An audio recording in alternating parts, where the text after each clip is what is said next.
Comme on est en pleine semaine Tenet, je voulais vous proposer de regarder un des films que j'ai fait qui s'appelle White Trap, qui est un film complètement tourné à l'envers. Alors, comme tous les films que j'ai pu faire quand j'étais à la fac de ciné, c'est pas un chef-d'œuvre, bien évidemment, mais ce qui me semble intéressant là-dedans, c'est d'essayer de réaliser quelque chose en le pensant à l'envers et en se demandant comment la fin du film, qui est censé être le début de l'action, peut influer sur ce qu'on va voir. Alors je vous raconte l'histoire parce que je suis pas tout à fait sûr que ce soit très très clair dans ce que vous allez voir.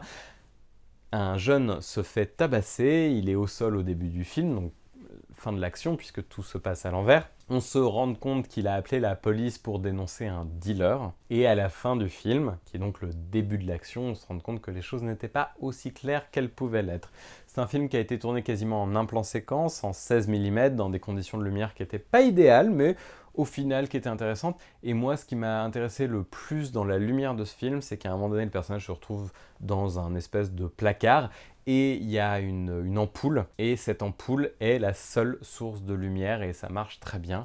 Le spotmet nous disait que ça ne marcherait jamais, comme quoi parfois il faut aussi se fier à son instinct, et de savoir qu'une source lumineuse dans un plan, eh bien, peut tout à fait agir pour pouvoir éclairer votre sujet. Voilà, je ne vais pas en dire plus. Pour les autres films, je vous raconterai un petit peu plus comment j'ai fait, mais là c'était très court, c'est comme, voilà, comme Tenet se passe à l'envers, je me suis dit que c'était le bon film à montrer, c'était le bon moment, donc j'inaugure Morgan fait des films avec White Trap.